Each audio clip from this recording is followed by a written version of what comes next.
Hi friends, welcome to our channel Swapna's kitchen recipes. ఈరోజు మనము చాలా టేస్టీ అండ్ హెల్దీ ఈజీగా ప్రిపేర్ చేసుకునేటటువంటి సొరకాయ పప్పు ఎలా ప్రిపేర్ చేసుకోవాలో చూద్దామండి. ఈ రెసిపీ చాలా ఈజీగా మీరు బిగినర్స్ అయినా బ్యాచిలర్స్ అయినా కూడా ఇవాళ నేను చెప్పబోయే సింపుల్ టిప్స్ ఫాలో చేస్తే పర్ఫెక్ట్గా వచ్చేస్తుంది. చక్కగా మీరు టేస్ట్ అనేది ఎంజాయ్ చేయగలుగుతారు. ముందుగా ఇక్కడ కావాల్సిన కూరగాయలు, నేను ఒక గ్లాస్ పప్పు కడిగి మనం కొంచెం పప్పు మునగ నీరు తీసుకుంటే సరిపోతుందండి. ప్రెషర్ కుక్కర్లో చాలా జాగ్రత్తగా తీసుకోవాలి, లేదంటే పప్పు అంతా పైకి విజిల్స్ ద్వారా వచ్చేసి మనకి నురుగుగా గ్యాస్ అంతా ప్రాబ్లం అయిపోతుంది. నేను కొద్దిగా తక్కువ నీళ్ళు తీసుకోవడానికి కారణం మళ్ళీ చెప్తాను. ఇక్కడ నేను సొరకాయ ఒక అరచెక్క తీసుకున్నాను, ఒక 3 టమాటాలు తీసుకున్నాను. ఇది గుండ్రంగా ఉన్న సొరకాయ అండి, పొడవుది కాదు. ఇవి వచ్చేసి మనం పప్పులో వేసుకోవడానికి, యువతలు వచ్చేసి తాలింపులో వేసుకోవడానికి. సో పప్పు కడిగి నానబెట్టేసుకొని మీరు ఈ విధంగా కూరగాయలన్నీ సిద్ధం చేసి ఉంచుకుంటే మనకి వంట చేసుకోవడం చాలా తేలిగ్గా ఉంటుంది. ఇక్కడ సొరకాయ మీద ఉన్న తోలు ఈ విధంగా మనం పీలర్తో తీసేసుకోవాలి. సో కొంచెం బిగినర్స్కి హెల్ప్ అవుతుందని చెప్పేసి నేను చేసే చిన్న చిన్న వర్క్స్ అనేవి మీకు ఇంక్లూడ్ చేశాను. ఇలాగా మనం తోలంతా తీసేసుకొని పక్కన పెట్టుకున్న తర్వాత ముక్కలు అనేవి కట్ చేయాలంటే ఈ విధంగా కట్ చేయొచ్చు. ఇది మనకి కొంచెం లావుగా పొడవుగా ఉన్న సొరకాయ కాదు కాబట్టి ఏ విధంగా కట్ చేసుకోవచ్చు అనే ఐడియా కోసం నేను కొంచెం క్లిప్ అనేది మీకు చూపిస్తున్నాను.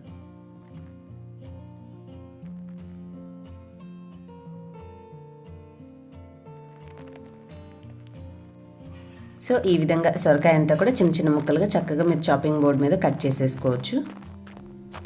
తర్వాత ఇవన్నీ మనం ఆల్రెడీ నానబెట్టుకున్నటువంటి కందిపప్పులో వేసుకోవాలి.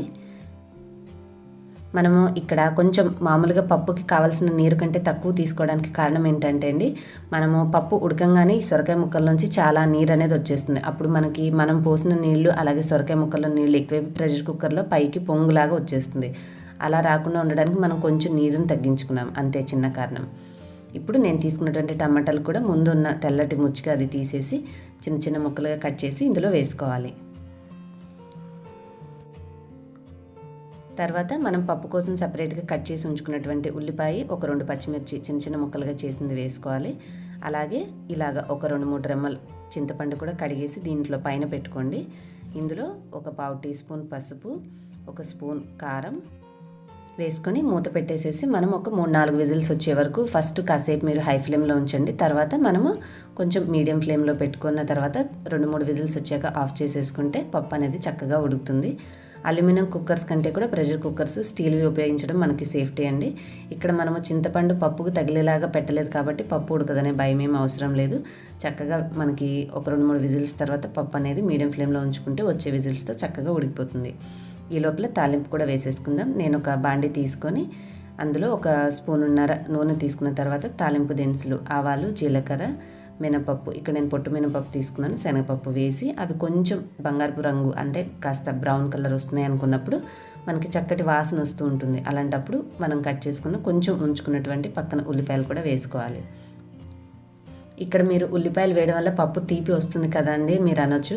మీరు కాస్త ఉల్లిపాయలు అలా ఫ్రై చేసేసి పప్పులో వేసుకుంటే ఖచ్చితంగా తీపి అనిపిస్తుందండి. అలా కాకుండా మీరు ఉల్లిపాయలు మంచిగా గోల్డెన్ కలర్ వచ్చే వరకు వేయించుకోవాలి. సో ఇక్కడ మనకి రంగు మారుతున్నాయి కదా, ఈ టైంలో నేను కచ్చాపచ్చాగా దంచుకున్నటువంటి వెల్లుల్లి కూడా యాడ్ చేసుకున్నాను.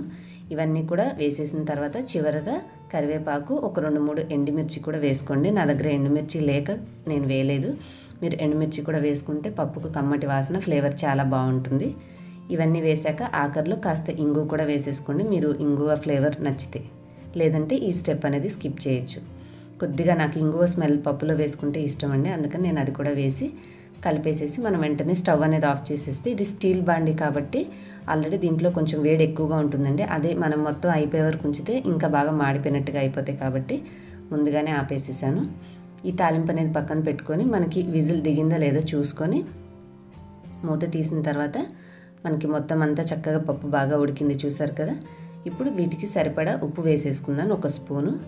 ముందుగా మనం మధ్యలో వేసినటువంటి చింతపండు అలాగే పచ్చిమిర్చి, ఉల్లిపాయ ముక్కలు ఇవన్నీ బాగా నలిగేలాగా మధ్యలో ఒకసారి కలుపుకోండి. మొత్తంగా కలిపామంటే చింతపండు సరిగ్గా నలగదు కాబట్టి ముందుగా మధ్యలో ఉన్న వాటన్నిటిని కూడా బాగా ఇలాగా మెదుపుకున్న తర్వాత అప్పుడు మొత్తం పప్పు మనకి ముక్కలు కొంచెం లావుగా ఉండాలా, కాస్త అక్కడక్కడ తగులుతూ, లేదు మంచిగా మెత్తగా ఉండాలని మీ ఇష్టాన్ని బట్టి పప్పు అనేది మెదుపుకుంటే సరిపోతుంది. ఒక్కోసారి తెలియక కొంచెం నీరు ఎక్కువగా పోస్తే మీకు బాగా లూజ్గా అనిపించవచ్చండి. అలాంటప్పుడు నీరుగా ఉంటే అంత రుచిగా ఉండదు. అప్పుడు మీరు కొంచెం సేపు స్టవ్ మీద ఉంచుకొని ఆ నీరు ఎగిరిన తర్వాత తాలింపులో కలుపుకోండి, కమ్మగా ఉంటుంది టేస్టీగా. తప్పకుండా ఒకసారి ఈ విధానంగా ట్రై చేసి మీకు ఎలా కుదిరిందో నాకు కామెంట్స్లో తెలియచేయండి. ఈ రెసిపీ మీకు నచ్చితే లైక్ చేసి మీ ఫ్రెండ్స్ అండ్ ఫ్యామిలీకి కూడా షేర్ చేయండి. ఇలాంటి మరిన్ని మంచి మంచి రెసిపీస్ నా ఛానల్లో చూడాలనుకుంటే సబ్స్క్రైబ్ చేసుకొని పక్కన వచ్చిన బెల్ కూడా యాక్టివేట్ చేసుకోండి. ఇంకొక మంచి రెసిపీతో నెక్స్ట్ వీడియోలో కలుస్తాను. బాయ్. Thanks for watching.